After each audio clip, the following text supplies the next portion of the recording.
નમસ્કાર ખેડૂત મિત્રો, એગ્રીબોન્ડ વતી હું અશ્વિન કલસરિયા આપ સૌનું હાર્દિક સ્વાગત કરું છું અને આશા કરું છું આપ સૌ કુશળ હશો. હવે આજનો વિડીયો ખાસ જે ખેડૂત મિત્રોએ ભાઈ મગફળીનું વાવેતર કર્યું છે, તો આપણે સૌ જાણીએ છીએ કે મગફળીમાં એક 25-30 દિવસની મગફળી થાય અથવા તો 20-25 દિવસની મગફળી થાય એટલે સૌથી મોટો જે પ્રશ્ન ખેડૂત મિત્રોને આવે છે કે ભાઈ મગફળી પીળી પડવાનો પ્રશ્ન.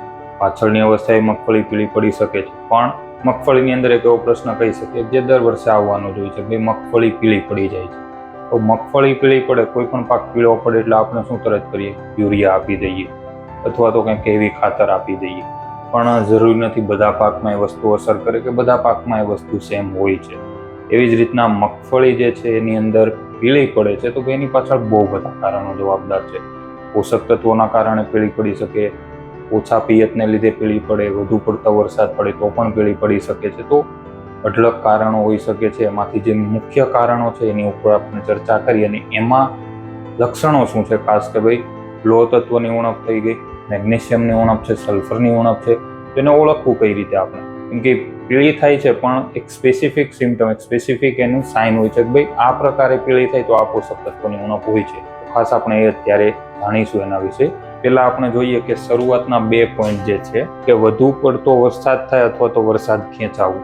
હવે અત્યારે સૌ જાણે છે કે આ વર્ષે વરસાદ ખેંચાણો છે. જે ખેડૂત મિત્રોને આગોતરું વાવેતર હતું એને 25-30 દિવસની મગફળી થઈ ગઈ, વરસાદ ખેંચાણો છે અને એને વારંવાર પિયત આપવા પડ્યા છે, આપણે સૌ જાણીએ છીએ. એટલે ઘણીવાર એ પ્રશ્ન અત્યારે ઘણા ખેડૂત મિત્રોને આવી શકતો. અત્યારે તો હવે જોવા જઈએ તો ઓવરઓલ ધીમે ધીમે વરસાદ થઈ રહ્યો છે, જે બહુ સારી વાત છે. પણ વરસાદ ખેંચાય એટલે શું થાય? મગફળી જે છે ને ધીમે ધીમે પીળી પડી અને સુકાવા મળે, પાન ખરી જાય. આવા પ્રશ્નો થઈ જાય કારણ કે જો યોગ્ય સમયે પિયત ના મળે, તાપમાન ઊંચું હોય તો આ પ્રશ્ન રહેવાનો. આવા ટાઈમે આપણે શું કરી શકીએ કે ભાઈ તમે રેગ્યુલર પિયત આપો, જમીનમાં ભેજ જે છે ગરમીના કારણે નીચે અથવા તો બાષ્પીભવન ન થાય માટે આંતરખેડ કરો એટલે ભેજ જમીનમાં જળવાઈ રહે. ખાસ આ બાબતનું આપણે ધ્યાન રાખવું જોઈએ. આ સિવાય આવા ટાઈમે છે ને બહુ રાસાયણિક ખાતર યુરિયા કે આ તેનો બહુ ઉપયોગ ન કરવો વરસાદ ખેંચાય એટલે. એના બદલે તમે એમિનો એસિડ છે, સીવીડ એક્સટ્રેક્ટ છે, આપણે એગ્રીબોન્ડનું ઓલ ઇન વન છે, એવા બાયોસ્ટિમ્યુલન્ટ જે છે એનો ઇન્સ્ટન્ટ ઉપયોગ કરી શકો. કારણ કે વરસાદ ખેંચાય એટલે શું થાય? પાક ઉપર સ્ટ્રેસ પડે અને સ્ટ્રેસના કારણે પાક છે એનો વૃદ્ધિ વિકાસ અટકી જાય, નવી ડાળીઓ ન ફૂટે, સુકાવા લાગે, પીળો પડી જાય. એટલે એના માટે આવા ઇન્સ્ટન્ટ બાયોસ્ટિમ્યુલન્ટ છે, એમિનો એસિડ જેવા, એ બધા બહુ સારું કામ આપી શકે છે. બીજો પોઈન્ટ છે વધુ પડતો વરસાદ પડવો. હવે અત્યારે જોયું હશે કે આપણે 1-2 દિવસમાં હમણાં જુનાગઢમાં બહુ સારો વરસાદ પડ્યો, સૌરાષ્ટ્રમાં ધીમે ધીમે વરસાદ સારો પડી રહ્યો છે. હવે એવું થાય કે અતિશય વરસાદ પડી જાય તો શું પ્રશ્ન થશે કે ભાઈ પાણી છે એનો ભરાવો થાય, તમે યોગ્ય નિકાલ પણ કરો પણ જમીનમાં ભેજ જળવાય, પૂરતા પ્રમાણમાં સૂર્યપ્રકાશ ના મળે, હવાની અવર જવર ના થાય જમીનમાં, એટલે તો પણ આપણી મગફળી છે શું થાય? પીળી પડવા મળે. હવે આ 2 કારણો કેવા છે કે આમાં ભાઈ તમારે બહુ ખાતરના ને એવા ખર્ચા ના કરવા પડે.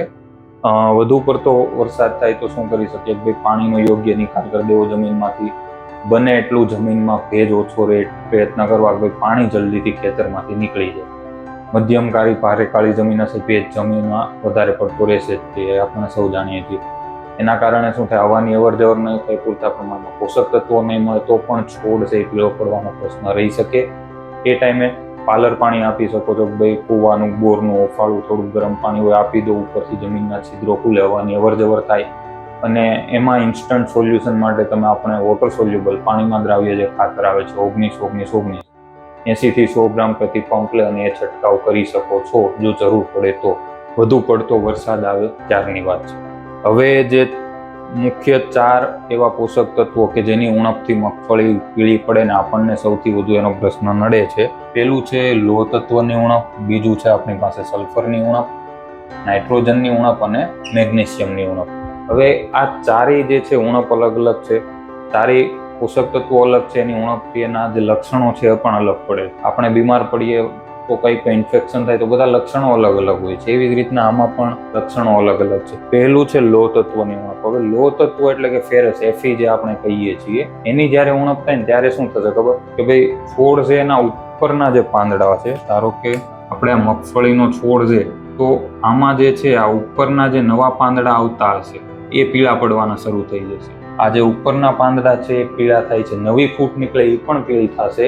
એટલે સમજી જવાનું લોહ તત્વની ઉણપ છે. પ્લસ આની અંદર બીજું શું થાય કે જે પાન છે ધારો કે આ મગફળીનું પાન છે, તો આમાં જે નસો છે ને એ એકદમ લીલી રહેશે અને એની વચ્ચેનો જે ભાગ છે આ બધો આ ધીમે ધીમે પીળાશ પડવાની શરૂ થઈ જશે. એટલે એ લોહ તત્વની ઉણપ છે. ઉપરના નવા પાન પીળા પડે, નસો લીલી રહે અને વચ્ચેનો ભાગ ઇરેગ્યુલર એટલે અસ્તવ્યસ્ત રીતે પીળો પડી જતો હોય છે. એટલે ખાસ એ લોહ તત્વની ઉણપ છે. એના નિયંત્રણ માટે તમે શું કરી શકો કે ભાઈ ફેરસ સલ્ફેટ જે માર્કેટમાં મળે છે એ 40 થી 50 ગ્રામ તમે પ્રતિ પંપ ઉપયોગ કરી શકો છો. 100% ચિલેટેડ ફોર્મ્યુલેશન મળતું હોય એફીનું, તો એનો પણ તમે ઉપયોગ કરી શકો છો. અહીંયા છે ને ઘણા ખેડૂત મિત્ર આ દેશી રસ્તો અપનાવે છે. આપણે હીરાકસી જે કહીએ છીએ, વન ટાઈપ ઓફ ફેરસ જ છે આપણું, એ 100 ગ્રામ પ્રતિ પંપ તમે ઉપયોગ કરી શકો. પણ જો રો હીરાકસીનો તમે લૂઝમાં જે માર્કેટમાં મળે એનો ઉપયોગ કરો છો તો એ ડાયરેક્ટ પાણીમાં દ્રાવ્ય નહીં થાય. એના માટે તમારે એની સાથે લીંબુના જે ફૂલ આવે છે એ 10 ગ્રામ પ્રતિ પંપ નાખી અને છંટકાવ કરવાનો છે. બહુ હેવી ડોઝનો છંટકાવ નહીં કરતા, નહીં તો મગફળી બળી જવાનો પ્રશ્ન રહી શકે. હવે જે છે આપણે છે સલ્ફરની ઉણપ. હવે સલ્ફરની ઉણપ છે ને આમ તો ઇઝીલી ઓળખાઈ જાય એવી છે, કારણ કે અને સલ્ફરની ઉણપ છે ને થોડીક મેજર છે, મગફળીમાં વધુ પડતી જોવા મળી શકે. એમાં શું થશે કે તમારું જે પાન છે ને પીળું પડશે, પહેલા 1-2 દિવસ જશે ને પછી એકદમ કલર લેશે, એકદમ સફેદ કલરનું થઈ જાય, પીળાશી જતી રહેશે, પાન છે ને સફેદ થવા મળશે. એટલે સમજી જવાનું કે આપણે સલ્ફરની ઉણપના લીધે થયું છે. હવે એના નિયંત્રણ માટે બેસ્ટ ઓપ્શન છે તમે મેગ્નેશિયમ સલ્ફેટ આવે છે, એની અંદર મેગ્નેશિયમ અને સલ્ફર બંને મળશે. એ 50 થી 60 ગ્રામ એક પંપની અંદર નાખી અને તમે છંટકાવ કરી શકો છો. બીજો રસ્તો જે છે એ સલ્ફર 80% WDG ફોર્મ્યુલેશન માર્કેટમાં મળે છે. એઝ અ ફૂગનાશક તરીકે પણ વપરાય છે. આને તમે અહીંયા ઉપયોગ કરી શકો છો. 30 થી 40 ગ્રામ પ્રતિ પંપ નાખી અને તમે છંટકાવ કરી શકો છો સલ્ફરની ઉણપ માટે. વાત કરીએ નાઇટ્રોજનની ઉણપ, વન એન્ડ ઓનલી જે બધા ખેડૂત મિત્રોને ખ્યાલ છે, નાઇટ્રોજનની ઉણપ થાય એટલે છોડમાં જે તમારા નીચેના પાન છે ને પીળા પડવાની શરૂઆત થઈ જાય, પાન આખા પીળા થવા લાગે, કિનારીઓથી દાજવા લાગે, એટલે સમજી લેવાનું નાઇટ્રોજનની ઉણપ છે. એના માટે બેસ્ટ રસ્તો એ જ છે કે વોટર સોલ્યુબલ ખાતર 19-19-19 છે, એ 100 ગ્રામ પ્રતિ પંપ લે અને તમે છંટકાવ કરી શકો. યુરિયાનો ઉપયોગ કરી શકીએ, પણ શક્ય હોય તો મગફળીમાં આ ટાઈમે 25-30 દિવસે યુરિયાનો ઉપયોગ આપણે ટાળવો જોઈએ. વાત કરીએ મેગ્નેશિયમના ઉણપની, તો મેગ્નેશિયમ અને ખાસ લોહ તત્વ ફેરસની ઉણપ છે ને મોસ્ટલી કોમન જેવી છે. આની અંદર પણ શું થાય છે કે ધારો કે આ મગફળીનું પાન છે, તો અહીંયા જે છે આ નસો છે, તો નસોની વચ્ચેનો ભાગ છે પીળો પડશે. પણ આની અંદર શું થશે કે આમ વી આકારમાં, આમાં ઇરેગ્યુલર થશે, આની અંદર એકદમ વી આકારમાં પીળાશ થશે, મેગ્નેશિયમની ઉણપ હશે. તો અને બીજો પ્લસ પોઈન્ટ એ છે કે લોહ તત્વની ઉણપ જે છે નવા પાન, નવી ઉપરના જે પાન છે એની અંદર દેખાય, મેગ્નેશિયમની ઉણપ જે છે ને આપણને નીચેના પાનની અંદર દેખાશે. આની અંદર નસો એકદમ લીલી રહેશે, આમાંય લીલી રહેશે, પણ આની એકદમ નસો લીલી રહેશે અને એકદમ આમ વી આકારમાં તમને પીળાશ જોવા મળશે મેગ્નેશિયમની ઉણપમાં. અને એની માટે બેસ્ટ ઓપ્શન છે મેગ્નેશિયમ સલ્ફેટ 50 ગ્રામ પ્રતિ પંપ લે અને તમે છંટકાવ કરી શકો છો. એટલે ખાસ ખેડૂત મિત્રો ધ્યાન રાખવું, લોહ તત્વની ઉણપના લક્ષણો, એનો ઉપાય સલ્ફર, નાઇટ્રોજન અને મેગ્નેશિયમ, મેજર આ ચારનો આપણને ઇફેક્ટ મગફળીના પાકમાં જોવા મળતો હોય છે. હવે ઘણીવાર એવું થાય પીળાશ થોડી ઘણી દેખાય છે, એક્ઝેક્ટ આઈડિયા ન થાવ તો શું કરવું, એ ટાઈમે ખાલી એક બેસ્ટ ઓપ્શન હું તમને કહું છું.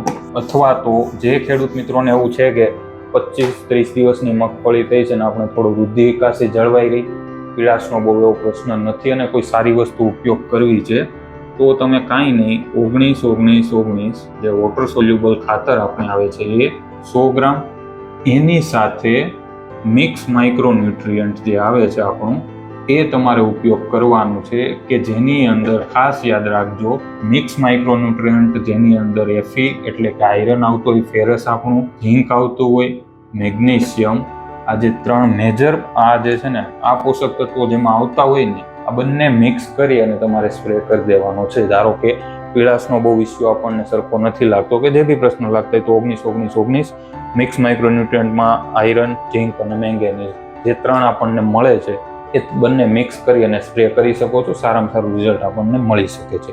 ખાસ આ બધામાં કોઈની સાથે ના તો તમારે કોઈ જંતુનાશક દવા મિક્સ કરવાની છે, ના તો કોઈ ફૂગનાશક દવા મિક્સ કરવાની છે. આ બાબતનું દરેક ખેડૂત મિત્રોએ ખાસ ધ્યાન રાખવાનું છે. આમાંથી એકેય સાથે, ખાસ કરીને આની સાથે તો નહીં જ, મેગ્નેશિયમ સલ્ફેટમાં તો બિલકુલ નહીં. આ સિવાય બી કોઈ પણ ખાતર સાથે આમાં તમારે જંતુનાશક કે ફૂગનાશક દવા છે મિક્સ નથી કરવાની. જો પર્ટિક્યુલર જ્યાંથી તમે લો છો એ વ્યક્તિ ભલામણ કરે છે કે આ મિક્સ કરી શકો છો તો કોઈ પ્રશ્ન નથી, પણ મારા તરફથી 100% ના જ રહેશે કે ભાઈ મિક્સ નથી કરવાની. એટલે ખાસ જે ખેડૂત મિત્રો મગફળીનું વાવેતર કર્યું 25-30 દિવસની છે અથવા તો પીળાશના પ્રશ્નો આવે છે એના કારણો જાણો, પછી એનો ઉપાય જાણો. કારણ કે આડેધડ આ ખાતર, પેલું ખાતર, આ દવા એ બધું મિક્સ કરીને નાખવાનો પ્રયત્ન નહીં કરતા.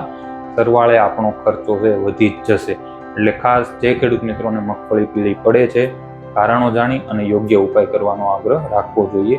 આ સિવાય 100% તમારે બીજો કોઈ પણ પ્રશ્ન રહેતો હોય, એગ્રીબોન્ડના વોટ્સઅપ નંબર 73-773-500 પર તમે ફોટો પણ મોકલી શકો છો અને ત્યાં પ્રશ્ન પૂછી શકો છો, અથવા તો આપણા એગ્રીબોન્ડના પૂછો પ્રશ્નમાં પણ તમે જાણ કરી શકો છો. ધન્યવાદ.